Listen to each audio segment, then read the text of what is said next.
خۆشەویستان چەند ساتێک بێدەنگی ڕادەوەستین بۆ ڕێزگرتن لە شەهیدانی ڕزگاری کوردستان.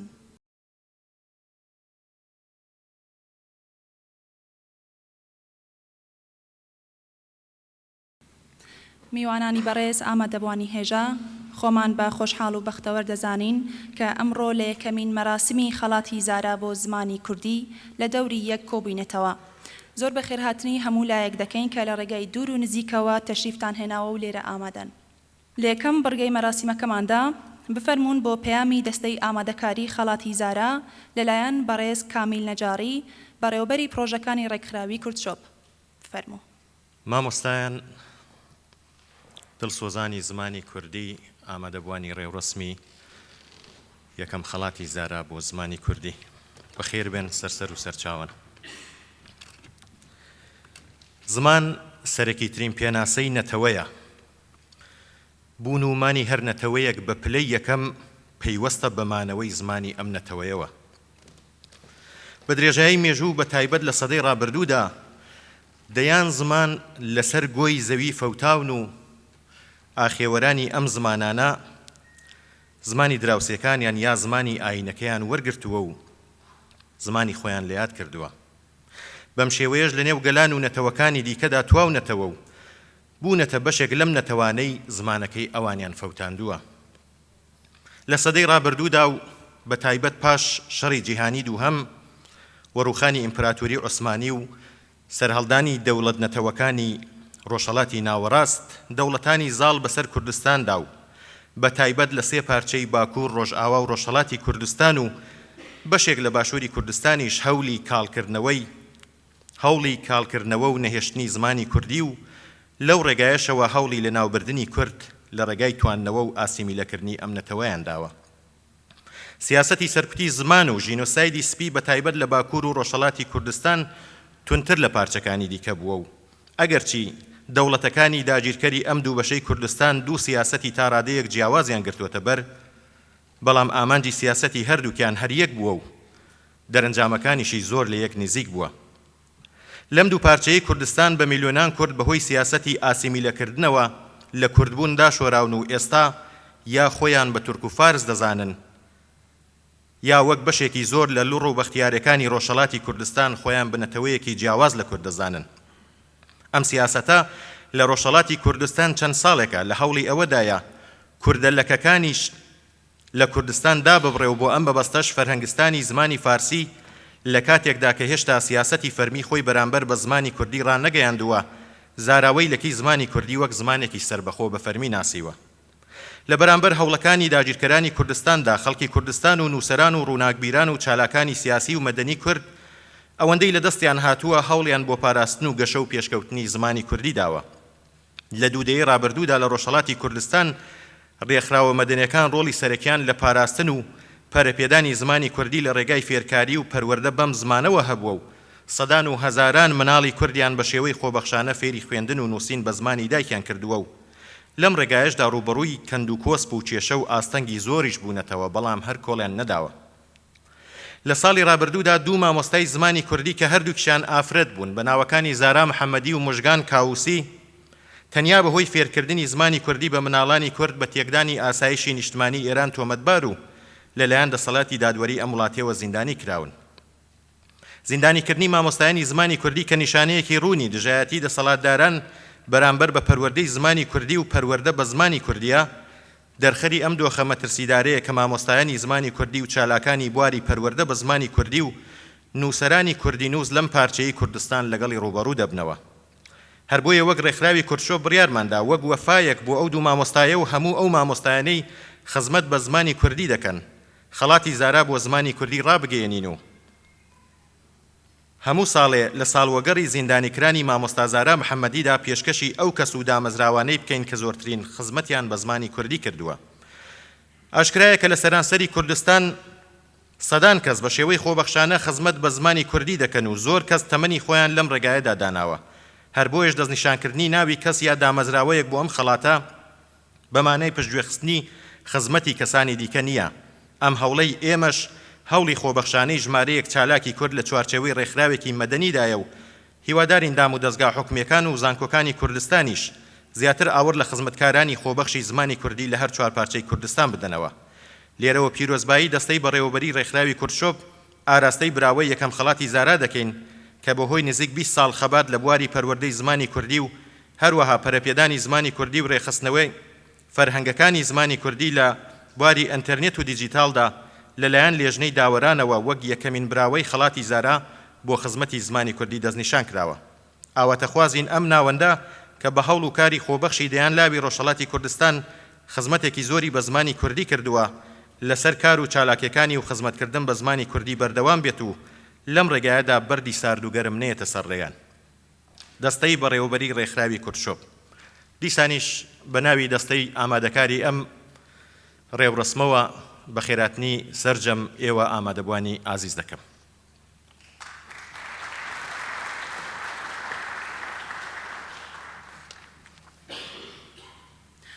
ئێستاش داوا لە بەڕێز وڵات محەممەد ساڵح سەرۆکی ڕێکخراوی کورتشۆب دەکەین بفەرمێت بۆ پێشکەشکردنی وتارێک. ئەم کاتتان باش ئامادەبانی خۆشەویست، مامۆستا و لێکۆڵە ڕێبڕێزەکان، زمانزانان و نووسرانی ئازیز، ڕێکخرا و میدیا ماندوو لە ناسەکان، کەسایەتیە خۆشناو و ناسراوەکانی کۆمەڵگای کوردی. هەموو لایەکتان بەخێر بێن، سپاس کە لە ڕێگای دوور و نزیک زەحمەتتان کێشاوە و لێرە ئامادە بوون. ئێمە وەک ڕێکخراوی کورتشۆب خۆمان زۆر بەبەختەوەر و خۆشحاڵ دەزانین کە توانیومانە ئەو بەڵێنەی ساڵێک لەمەوبەر لە کاتی زیندانیکرانی مامۆستا زارادا دابوومان وەک ئەرکێکی پیرۆز و نیشتیمانی ئەمڕۆ بەجێ بگەێنین. ڕێکخراوی کورتشۆب بەبینینی ئەو بۆشایە گەورەی کە هەیە لە بواری زماندا بە هەستکردن بە بەرپرسارەتیەکی نەتەوەیی بڕیاریدا بۆ یەکەم جار خەڵاتێکی تایبەت بە بواری زمان پێشکەشی کۆمەڵگای کوردی بکات تاکو و نووسەر مامۆستا زمانزانان بتوانن تواناکانی خۆیان تێیدا زیاتر نیشان بدەن و زیاتر بۆیان ببێتە هاندەر بۆ خزمەتکردن بە زمانی کوردی. هەروەها خەڵاتەکەش خەڵاتێک بێت لە ئاس چاوەڕوانی ئێوەی زمان دۆستاندا بێت و ببێتە هۆکاری زیاتر پەرەپێدانی زمانی کوردی و پەیوەندی نێوان زاراوەکان و زیاتر ئاشنابوونیان لەگەڵ یەکتر و دانانی خشت لەسەر خشتی وشەی کوردی بۆ زیاتر بەرزکردنەوە و بەرپێدانی زمانەکەمان. میوانانی قەدرگران، هەروەک هەمومان دەزانین لەم ساتەدا مامۆستا زارا لە زیندانە، بەڵام دڵنیاین ئەو لە زیندانیشدا ناوەستێت و خزمەتی خۆی بۆ زمانی کوردی درێژە پێدەدات و وانەکانی دەڵێتەوە. وە کۆماری ئیسلامی ئێرانیش ئەگەر چی وا دەزانێت بەو کارە نامرۆڤانەی کە دەیکات دەتوانێت ڕێگری لە گەشەسەندنی زمانی کوردی بکات، بەڵام ئێمە دڵنیاین بە هەبوونی کەسانی وەک مامۆستا زارا و زۆر مامۆستای دیکە زمانی کوردی هەمیشە ڕوو لە لووتکە دەبێت. هەروەها دەمان هەوێت لە وێستگەی زەمەنیدا خەڵاتی زارا بە هاوکاری پسپۆڕان و دڵسۆزانی زمانی کوردی بناغەیەکی معریفی و سیمبولیک بۆ داهاتووی زمانی کوردی و گەشەپێدانی بنیاد بنین. دڵنیابن سەرەڕای هەموو پیلانێکی نەیاران بۆ تواننەوەی زمانی کوردی و گرتنی مامۆستاکان و کۆسپنانەوەیان، بەڵام ئێمە بە خۆشەویستی بۆ زمانی دایک گەشەپێدانی دەتوانین سەرکەوین. هەروەک پێشەوا قازی محەممەد بۆ خۆشەویستی زمانی دایک دەفەرمێت زمانی زگماکی بەشێک لە شیری دایکە کە تێکەڵ بە خوێن و گۆشتی ئێمە بووە کەوایە بە زمانی خۆمان خۆش بوێت.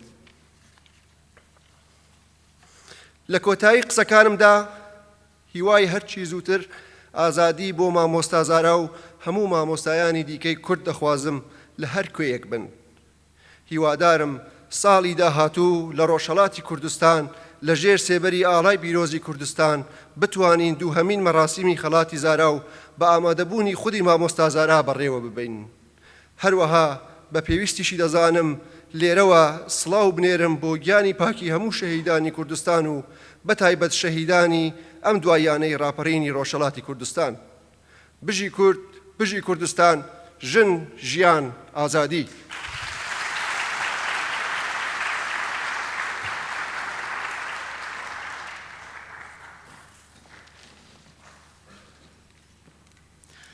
لەم بەشەدا بۆ زیاتر ڕازاندنەوەی مەراسیمەکەمان داوا لە بەڕێز دڵنیا لوتفی دەکەین بفەرمێت بۆ خوێندنەوەی شعری زارا خوڕەیزەیەک ڕوون و بە بەفراوی سپی کوێستان لە نووسینی مامۆستا ئاکۆ ئەلیاسی. تکایە با بفەرمێت. زارا خوڕەیزەیەک ڕوون بە بەفراوی سپی کوێستان، ناوێک شیرینتر لە نقڵ و نەبات لەسەر زار و زمانی من.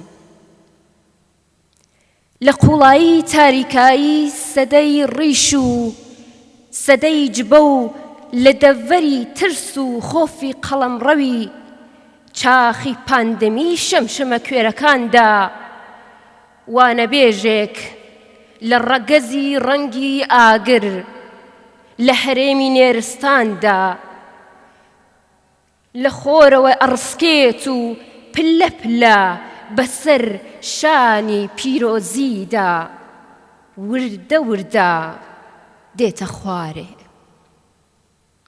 کچێک لە نێو کێڵگەی پەلکە تیشکی نیشتمانێک سۆزەی بایەک هەڵی ئەگرێ و پێدەشت پێدەشت بە ڕەقەنی بێهیوایی لە گلێنەی خۆی ئەیگێڕێ و لە درزی ئەم مێژووەوە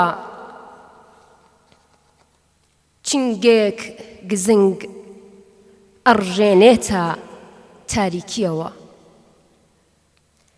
لە ئاسمانی دڵەکاندا ئەهەورێت و لە ئاسمانی دڵەکاندا ئەهەورێت و لە نێو وەرزی خۆشەویستی پرزە پرزە دا ئەبارێ بە چوار لادا، بازنە بازنە و کۆگا کۆگا لە پرچی باران و هەتاو کۆل کە زێڕی نەدەچنێ. چەند ورینگەیەک وەک پەپوولە لە قۆزاخەی چەند پیتێکدا لە نێو گەرووی گەرا ئەخاو لەسەر خونچەی سووری لێوی هەڵدەفڕن و هەنگستانێک لە یاقوتە وشەی ناسک ئەجوڵێن و یەکە یەکە باڵی خۆیان بە ڕەنگی گوڵ دا ئەژەنن. لە دواییشدا ملیۆن ملیۆن شەکرە پەیوین ئەپشکێن و ئەبنە سەوزە هێشووی داری پیری زمان. ئەبنە سەوزە هێشووی داری پیری زمان. سپاس. بەڕێزان، ئێستاش بفەرمونون بۆ راپۆرتی لێژنەی داوەرانی خەڵاتی زارا بۆ خزمەت بە زمانی کوردی و ئاشکراکردنی ناوی براوەی خەڵات لەلایەن بەڕێز مامۆستا خالید جەمیل. تکایە با بفەرمێت.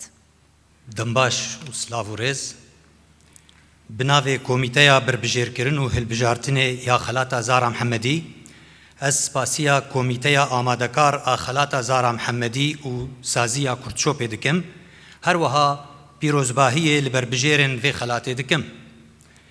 ji bo komîteya berbijêrkirin û hilbijartinê ev erkê ku pê hat spartin cihê berpirsiyarî û şanaziyê bû ku li ser asta gelê Kurd li her çar parçeyên Kurdistanê û diasporayê kar li ser berbijêrkirin û hilbijartina kesekî yan saziyeke xwedîrol û bandor di xizmeta zimanê Kurdî de kir, bi taybetî duwarên zimanzanîn, rêziman, rênivîs, dengzanîna zimanê Kurdî, ferhengsazî û materyalên fêrkirin û xwendinê de bi zimanê Kurdî. Pêşniyarek hebû ku berhemên wêjeyî ji roman, çîrok û helbestan di vê xelatê de cih bigirin û li ber çavan bênegirtin.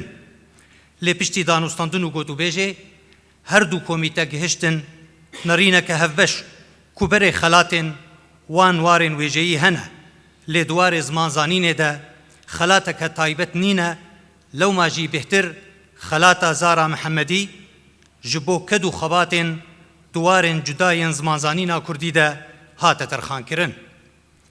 Mekanîzmaya kar bi awayekî bû ku li ser pêşniyara Komîteya Amadekar û Saziya Kurçopê, ev komîte ji zimanzanekî her parçeyekî ji Bakur, Başûr, Rojava û Rojhilatê Kurdistanê pêk hat. Lê ji ber hin sedemên taybet nûnerê Başûrê Kurdistanê nikarî bû beşdar bûba.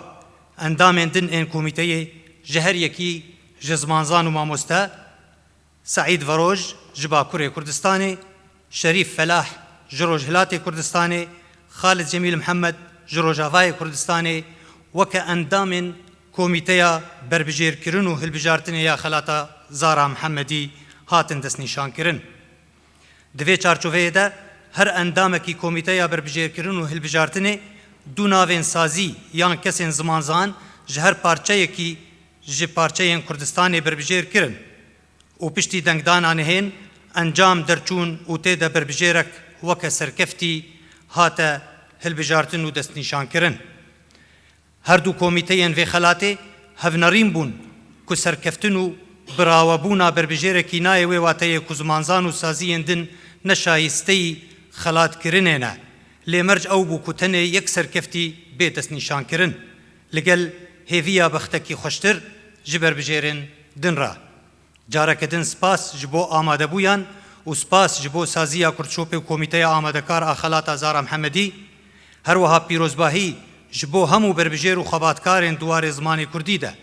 Pîrozbahiyeke taybet ji bo aliyê serkeftî di Xelata Zara Mihemedî de ji bo sala 2023-yan. Azadî ji bo mamosteya zimanê Kurdî Zara Mihemedî. Azadî ji bo hemû girtiyên di ber zimanê Kurdî de. Spas ji bo hemû kes û aliyên amadebûyî, beşdarbûyî û şopînerên vê helkeftê. Komîteya Berbijêrkirin û Hilbijartinê ya Xelata Zara Mihemedî Hewlêr 7/1/2023.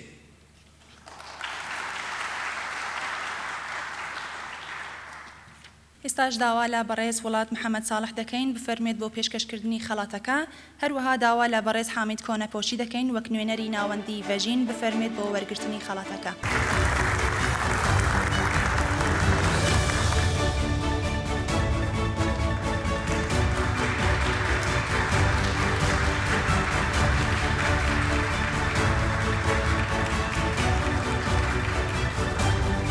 ئێستاش بێکەوە گوێبیستی بەڕێز حامید کۆنەپۆشی دەبین بۆ پێشکەشکردنی پەیامی ناوەندی ڤەژین کە بفەرمۆ.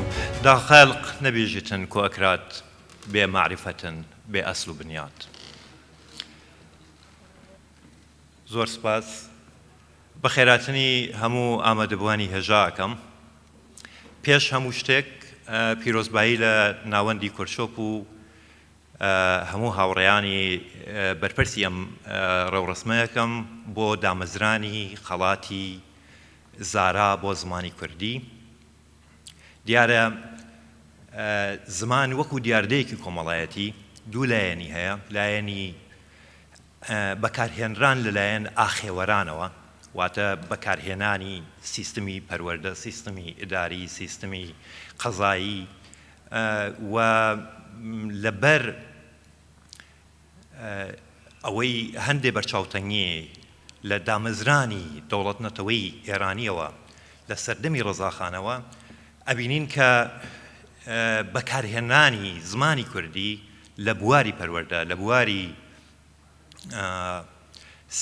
ئیداری و سیستمی قەزاییە بە جۆرێک پشتگوێ خراوە وەلا نراوە و زمانی کوردی وەکو شێوەی بەکارهێنانی ڕەسمی مەمنوع کراوە لە سەردەمی ڕەزاخانەوە و ناوەندە ناحکومیەکانی کوردستان لە ڕۆژهەڵاتی کوردستان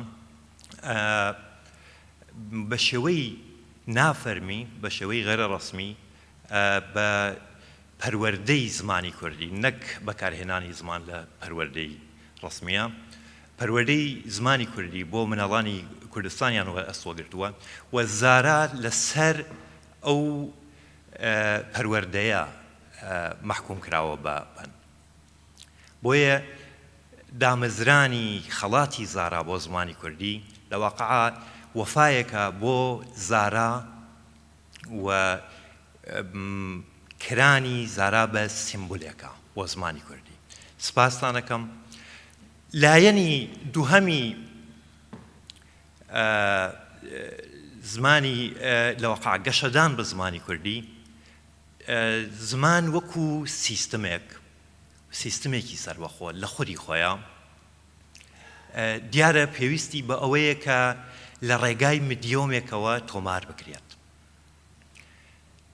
سەردەمانێک زمانی کوردی بۆ ئەوەی کە خۆی لەگەڵ دنیای نوێدا بگونجێنێت پێویستی بە پیرەمێردی نەمر بوو، پێویستی بە عەلادینی سەجادی بوو کە لە سەردەمی دەستنووسەوە بۆ سەردەمی چاپ زمانی کوردی بگوێزرێتەوە کە سامانی زمانی کوردی تۆمار بکرێت.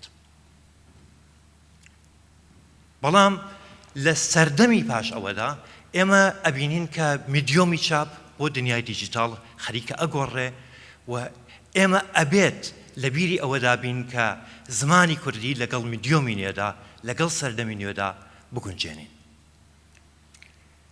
ناوەندی وەژین هەوڵی ئەوەی بووە کە پێویستیەکانی سەردەم بناسێت، سامانی زمانی کوردی لەگەڵ دنیای نوێدا بگونجێنێت. ئەوەی بە زمانی کوردی نووسراوە یا ئەوەی کە لەسەر زمانی کوردی نووسراوە یا ئەوەی لەسەر کوردستان نووسراوە هەمووی وەکو سامانی کوردی وەکو سامانی زمانی کوردی کۆ بکاتەوە،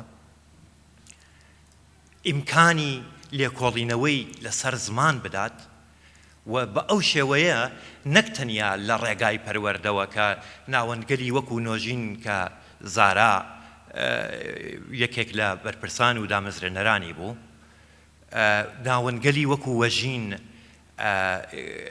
کە لە بواری پەروەردەی زمانی کوردیە چالاکن، نەک لە ئەو بوارەدا نەک تەنیا لە بەر ئاخێوەران بەڵکو وەکو خودی سیستمی زمانە، وەکو گەشەدان بە سامانی زمانی هەوڵی داوە کە گەشە بە زمانی کوردی بدا بە لە ڕێگای تۆمارکردنی سامانی زمانی کوردیوە لە سایتی جۆربەجۆر و لە پرۆژەی جیاوازە. بۆیە من سپاس ئەەکەم و خۆشحاڵم کە ئاوەڕ لە ئەو هەوڵەی ناوەندی وەژیندراوەتەوە بۆ زمانی کوردی و دیارە لە تەنیشت ناوەندەکانی تر و کەسانی ترا کە ئەو هەوڵە ئەدەن بۆ زمان هەنگاو هەڵ ئەگرێت و ئەم ئاوەڕدانەوەی لە هەوڵەکانی ناوەندی وەژین بۆ ئێمە مایەی دڵخۆشیە و دیسان سپاسی هەموو ئامادەبووان دیسان ئەەکەمەوە.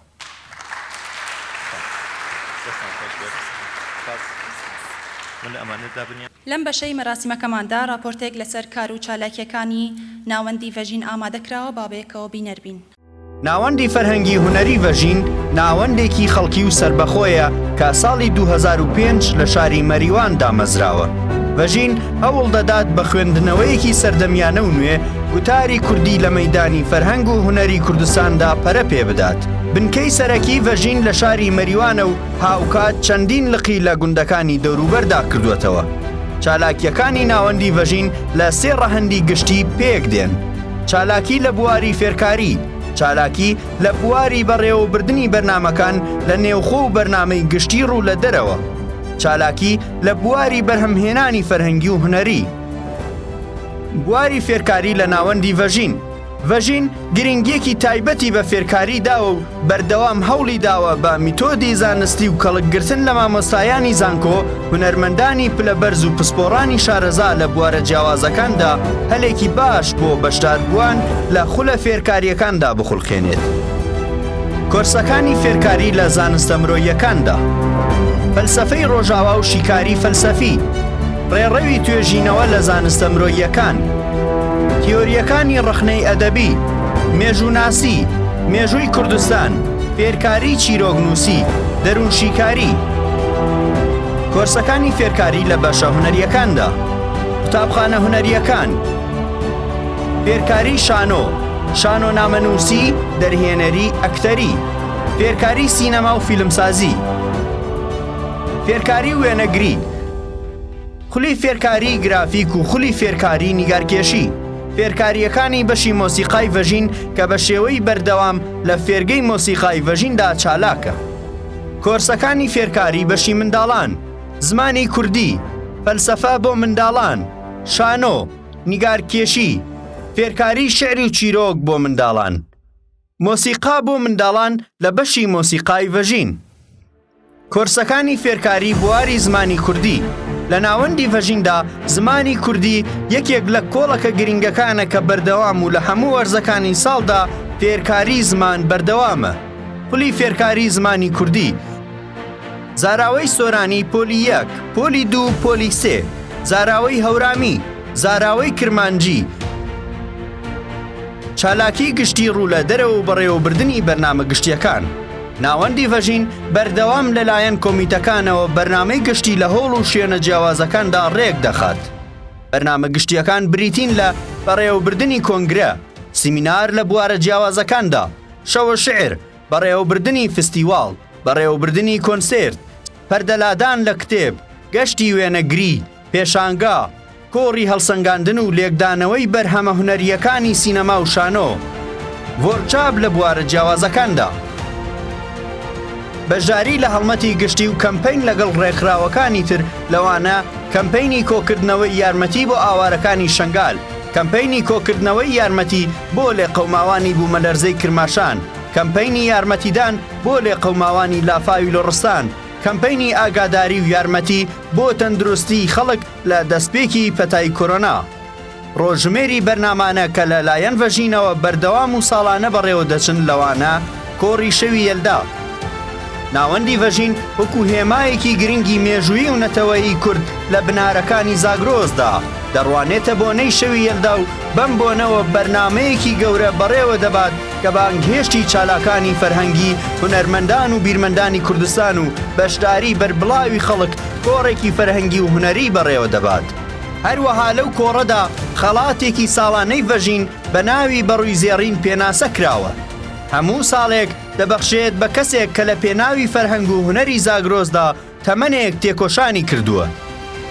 نەورۆزانەی ڤەژین لەم بەرنامەدا ئەندامانی ڤەژین لە نێوشار و گوندەکاندا کۆڕێکی تایبەت بە منداڵان بۆ یادکردنەوەی نەورۆز ڕێک دەخەن و بەرنامەی تایبەت بە منداڵان بەڕێوە دەبن. هەروەها لە ئەو کۆڕەدا وەکو دیاری نەورۆزانەی ڤەژین کتێبی کوردی پێشکەش بە منداڵان دەکرێت. ڕۆژی جیهانی منداڵان ساڵانە لە ڕۆژی جیهانی منداڵاندا کۆڕێکی گەورە و تایبەت بۆ منداڵانی شار و گوندەکانی دەوروبەر بەڕێوە دەبات. لەو کۆڕەدا چەندین بەرنامەی تایبەت بە منداڵان لەوانە شانۆی منداڵان، مۆسیقای منداڵان، مەتەڵ و گۆرانی منداڵان بەڕێوە دەچێت. ڕۆژەی دیجیتایزی فەرهەنگ و ئەدەبیاتی کورد یان ڤەژین بوکس. ڕۆژەی ڤەژین بوکس هەوڵێکە بۆ کۆکردنەوەی زانستیانەی دەقی ئەدەبی و مێژووی زمانی کوردی. لەگەڵ دەخەکاندا هەوڵ دەدرێت وێنەی دەستنووس و دەنگیش پێشکەش بکرێت. ئەم پرۆژەیە بە هەوڵی بەشدار بووان بەردەوام چاکسازی و بەڕۆژ دەکرێتەوە. ئامانجەکانی ڤەژین بوکس: دروستکردنی کۆگایەکی دەق بۆ زمانی کوردی کە زانیاری زیادە وەک شێوەزار و ڕێکەوت و نووسەریشی لەگەڵدا بێت، بەهێزکردن و بەرزکردنەوەی پلەی زمانی کوردی لە ناوەڕۆکی سەروێبدا، دابینکردنی پێگەیەکی ناوەندی بۆ ژێدەرپێدان بە سەرچاوە مێژوویەکانی کوردی. پرۆژەی ڤەژین لێکس هەوڵێکە بۆ کۆکردنەوەی زانستیانەی فەرهەنگەکانی زمانی کوردی. لەم پرۆژەیەدا هەوڵ دەدرێت هەموو فەرهەنگە یەک زمانە و دوو زمانەکانی کوردی کۆ بکرێنەوە. هەوڵ دەدرێت بنەمایەک بۆ نووسینی فەرهەنگێکی نوێ بۆ زمانی کوردی دابمەزرێت. ڤەژین میدیا پرۆژەی بەرهەمهێنانی بابەتی ڕۆشنبیری فەرهەنگی و هونەریە بە زمانی کوردی. لەم پرۆژەیەدا لە فۆرمەکانی ڤیدیۆ زانیاری، ئینفۆگرافی و پادکەست هەڵوەرگیراوە. سەرەڕای گرنگیدان بە کوردی ناوەندی وەکو زاراوەی پێوەر و فەرمی بە زاراوەکانی تری زمانی کوردی بەرهەم ساز دەکرێت. ئامانجەکانی ڤەژین میدیا: بەهێزکردنی گوتاری کوردی لە نێو لاوان و مێرمنداڵاندا، دەوڵەمەندکردنی ناوەڕۆکی کوردی لە مێدیا و تۆڕە کۆمەڵایەتیەکاندا، ناساندنی کەسایەتی و بابەتە کوردیەکانی پەیوەندیدار بە فەرهەنگ و هونەر بە زمانی کوردی، ناساندنی بابەت و کەسایەتیە جیهانیەکانی ئەدەبیات، هونەر و ڕۆشنبیری بە زمانی کوردی، بەرهەمهێنانی فیلمی بەڵگەیی. ناوەندی ڤەژین هەوڵی داوە بۆ ناساندنی باشتری هەندێک لە بابەتەکان لە فیلم کەڵک وەربگرێت و لەم بوارەدا چەندین فیلمی دۆکۆمنتاری ساز کردووە، لەوانە سازکردنی 7 فیلمی دۆکۆمنتاری لەسەر ژیان و ناساندنی ئەو کەسانەی کە لەلایەن ڤەژینەوە خەڵاتی بەڕووی زێڕین پێشکەشیان دەکرێت. فیلمی دۆکۆمنتاری لەسەر پێگەی مۆسیقای هەورامی، چەند فیلمی کورد لەسەر گرنگی زمانی دایکی.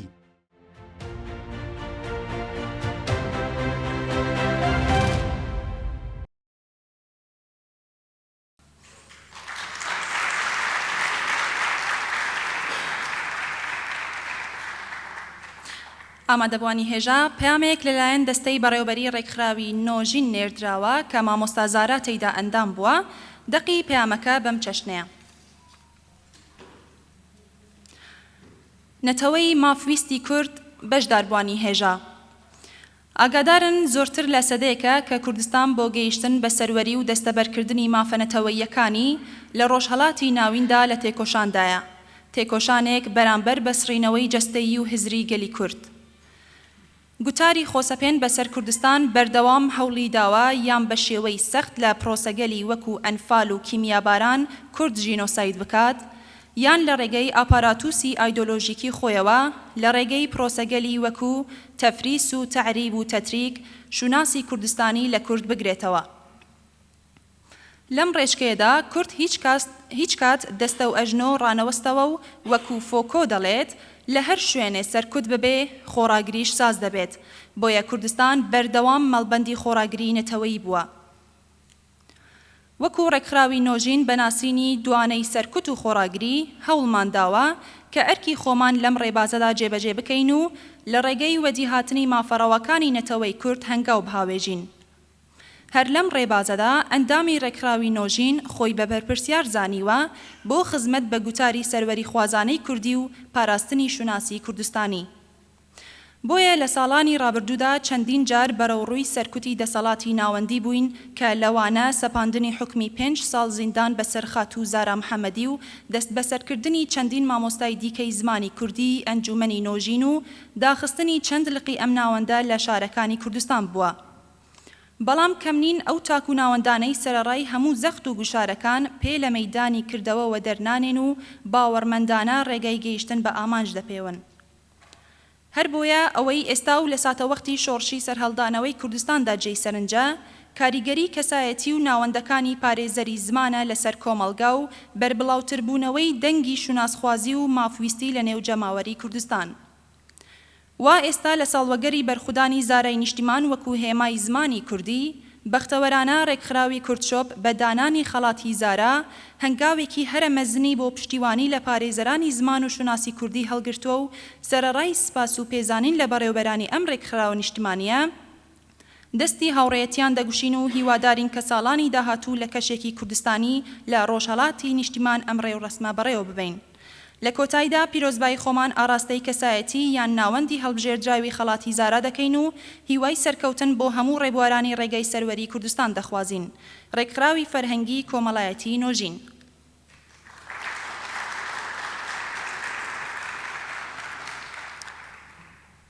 لە بەشی کۆتایی مەراسیمەکەماندا ڕێکخراوی کورتشۆپ ڕێزلێنانێک پێشکەش بە بنەماڵای زارا محەممەدی دەکات. بەو بۆنەوە داوا لە بەڕێز هەیبەت محەممەدی برای خاتوو زارا محەممەدی دەکەین کە لە ئەمریکاوە تەشریفی هێناوە بفەرمێت بۆ وەرگرتنی ڕێزلێنانەکە و پێشکەشکردنی چەند وسەیەک. هەروەها داوا لە بەڕێز ئەبوبەکر مەجید بەڕێوەبەری یاسایی کورتشۆپ دەکەین بفەرمێت بۆ پێشکەشکردنی ڕێزلێنانەکە.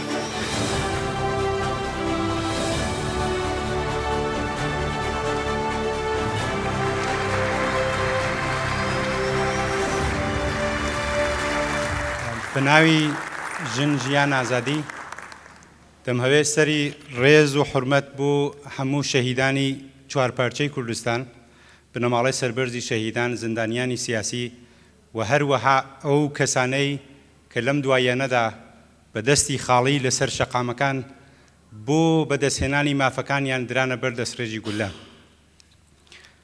خوشک و برایانی بەڕێز ئامادەبوانی هێژە سەرەتا سڵاوتان لێبێت ئەم هەوێ خۆم بە بەختەوەر دەزانم کە ئەو کاتێ بە من دراوە ئەمڕۆ لە خزمەتتانە پەیامێک لەلایەن بنەماڵەی زاراوە پێشکەش بکەم. زارا کاتێک 5 ساڵ تەمەنی بوو، ئەمن ئەو کات لە سنە لاوێکی 16-17 ساڵە، ئەمنیش قوتابی زمانی کوردی بووم و ئەو کات زۆر وانەی زمانی کوردی زۆر نەهێنی بوو و جرمی زۆر گرانتر بوو. لێرە پێویستە بەڕاستی بۆ ڕێزنێنان لە کارەکانی مامۆستا شەریف، یەکێ لەو کەسانەی کە دەیان ساڵی تەمەنی لە زیندانە بۆ وتنەوەی وانای زمانی کوردی لەژێر ئازار و وەشکەنجە دەیان ساڵی تەمەنی لە زیندانەکانە بوو. ئێمە ئەو کاتە قوتابی مامۆستا شەریف و مامۆستاکانی دیکە بووین کە زمانی کوردی فێر دەبووین. کتێبی ملوانکەی شینم هەبوو و لەوێدا شێعری مامۆستای قوتابخانەم دەخوێندەوە. ئەو کات زارا 5 ساڵ تەمەنی بوو. لەوێ پرسیارێکی لە من کرد، گوتی ئەو مامۆستای قوتابخانە بۆچی گیراوە، بۆچی کەوتووەتە بەندیخانە؟ ئەمنیش ئەو کات بیرم دەکردەوە قورسایی ئەو بابەتە بۆ مناڵێکی 5 ساڵان ناتوانێ شی بکەیتەوە. تەنیا پێم گوتوتم کە خۆت گەورە بووی وەڵامی ئەو پرسیارەت دەبینیتەوە. هەر ئەو ساڵە من بۆم بە پێشمەرگە و ئیتر زارام نەبینیەوە هەتا بۆ سەردان هاتمەوە لە ئەمریکا ساڵی 2011 زارام بینی. زارا وەڵامی پرسیارەکەی خۆی بینی بووە. ئەو کات زارا لەگەڵ هاوڕێکانی لە شاری سنە لە زانکۆی پەیامی نۆر کە ناوەندی چالاکی زمانەوانی کوردی بوو، لەگەڵ هاوڕێکانی کاری زمانی کوردیان دەکرد. ئەنجومەنی نەوژینیان دامەزران و توانیان لە شارەکانی سنە، سەقز، بانە، کامیاران و دێولان و زیاتر لە 120 گوندی پارێزگای سنە خۆبەخشانە بەبێ هیچ پشتیوانی و یارمەتیەک خزمەت بە زمانی کوردی بکەن و لاوەکانی کورد فێری زمانی کوردی بکەن. و بەوەشەوە نەوەستان لە تەنانەت کرماشان و ئیلامیش وانەی زمانی کوردیان دانا، هەرچەند لە ئیلام هێرش کرا سەریان بنکەکەیان داخرا و خەڵکێکی زۆر ڕەشبگیری کرا لەبەرەوەی کە خەڵک چاوترسێن بکەن لە ئیلام کە جارێکی دیکە بە دوای زمانی کوردیدا نەچن. 10 ساڵ زارا 10 ساڵ لە باشترین ساڵەکانی تەمەنی لە خزمەتی زمانی کوردیدا دانا و هەروە کەوتم تەنیا سەرمایەی کە هەیەیان بوو سەرمایە ئینسانی خۆی و هاوڕێیەکانی بوو کە دەڕوێشتن لەم گوند بوو ئەو گوند، لە ئەم شار بوو ئەو شار، فێرگەی زمانی کوردیان دانەنا لەژێر گوشار و گرتن و لێپرسینەوەیان لەلایەن دەستگامیەکانی ئێرانەوە، بەڵام کۆڵیان نەدا. زارا هەر لە دەورانی منداڵیدا هەستی بەوە کرد کە هەموو کێشە کۆمەڵایەتیەکانی ئێمە، کێشەی مافی ژنان، کێشەی مافی منداڵان، کێشەی بێکاری، کێشەی مادە هۆشبەرەکان، هەمووی سەرچاوەی ئەسلی کێشەکان نەبوونی پەروەردەیەکی درێستە. بۆیە بڕیاریدا کە لەو بوارەدا خزمەت بکات کە بتوانێت بە پەروەردەیەکی باش تاکەکانی کۆمەڵگا وەها بار بێن کە بتوانن خۆیان ببن بە چارەسەری بەشێکی زۆری لە کێشەکانیان. هەروە کە ئەو هاوڕێی لە ئەنجومەنی ڤەژین هەروە ئەمە هەوێ پیرۆزباییتان لێ بکەم بۆ بردنەوەی خەڵاتەکە. بەڕاستی ئەنجومەنی ڤەژین و نەوژین و هەموو ئەنجومەنەکانی دیکە لە ڕۆژهەڵاتی کوردستان بە ئەو پەڕی دەستکورتیەوە خەبات و تێکۆشان دەکەن بۆ پاراستنی زمانی کوردی و زۆر تێکۆشەر زۆر چالاکەیە لە ڕۆژهەڵاتی کوردستان کە ئەیان هەوێ خەبات بکەن، ئەیان هەوێ چالاکی بکەن، بەڵام بەداخەوە لە بواری ئابووریەوە ئەوەندە دەستکورتن کە دەبێت لە نێوانی بژیوی ژیان و بنەماڵەیان و چالاکیە یەکێک هەڵبژێرن.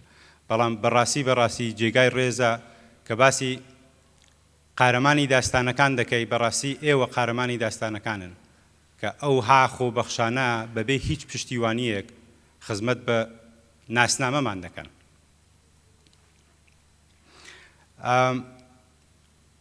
لەوانەیە هەموو ئێوە لێرە و لەوێ لە 3 ساڵی ڕابردوودا لە پرۆسەی دەست بەسەرکردنی زارا هەتاکو ئەمڕۆ ناوە لە ڕاگەیەندنەکانە لە سوسیال میدیا لە دۆست و ئاشنا بیستوتانە لەسەر حکمی زارا. بەڵام پێم خۆشە هێندێک خاڵک لێرە باس بکەم کە لەوانەیە بەڕاستی پێویست بێت.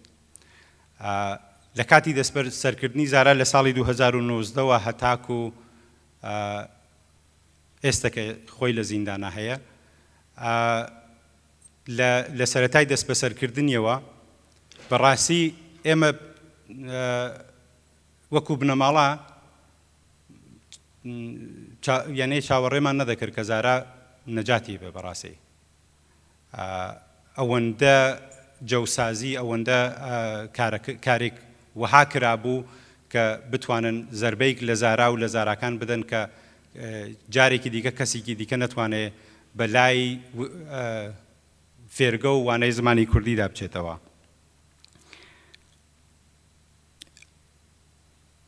یەکێ لە نێو حکومەکەیدا دیارە لەوانەیە زۆر جار پرسیار هاتووەتە پێش کە لە شارەکانی دیکەی ڕۆژهەڵاتە یا تەنانەت کۆماری ئیسلامی خۆیان لە زانکۆی کوردستانی سنە واحدێک یا دەرسێکی زمانی کوردیان هەیە و زمانی کوردی دەڵێنەوە، ئەدی بۆچی زارا گیراوە. لە حکومەکەیە هاتووە ئەڵێ زارا داوای پەروەردە بە زمانی کوردی دەکات، نەک خوێندن بە زمانی کوردی. ئەمە دوشتی زۆر جیاوازن. یەکی دیکە لە هۆکارەکانی ئەڵێ زارا بڕوای وایە کە کورد نەتەوەیە نەک قەوم. جیاوازی لەوایە کە زارا تەنیا ئەوەی کە لە زانکۆی کوردستانی سنە ئەوترێتەوە مێژوو زمان و کولتوری داگیرکەرە کە بە کوردی دەوترێتەوە. بەڵام ئەوەی کە زارا ئێڵێتەوە ناسنامەی کوردیە، ناسنامەی کوردیە بە زمانی کوردی.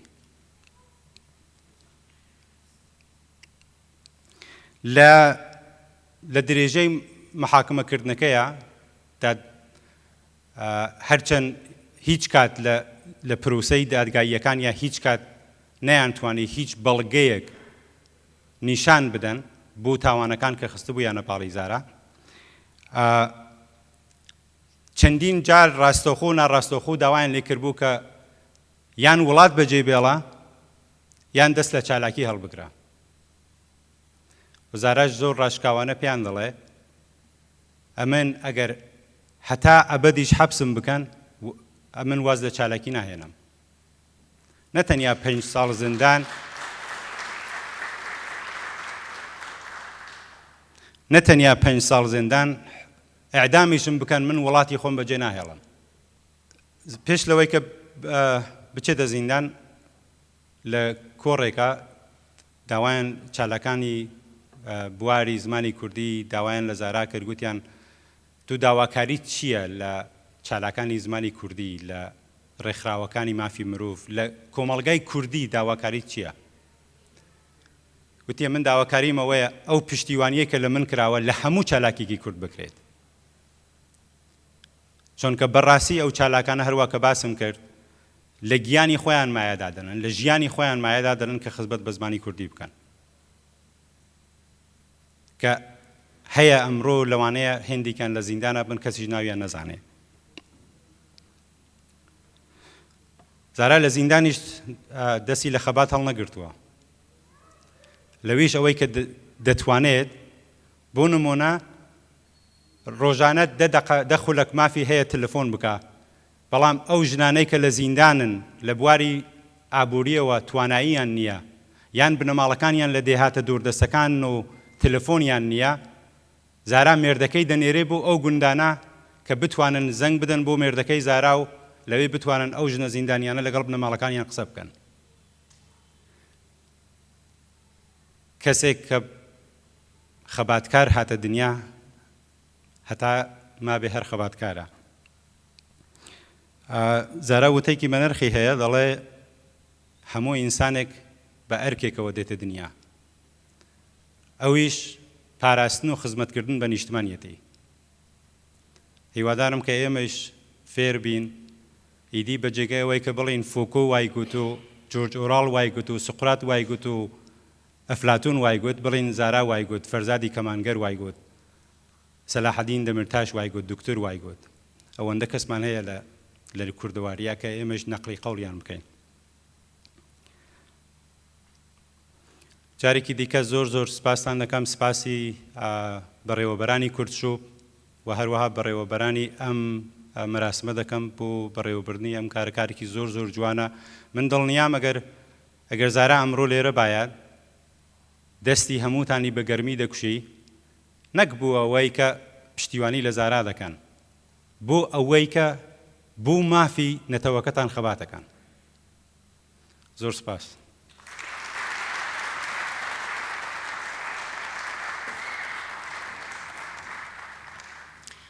ئامادەبوانی خۆشەویست بەم شێوەیە هاتینە کۆتایی مەراسیمەکەمان. سپاس بۆ هاتنی هەموو لایەکتان، هەر شاد بن.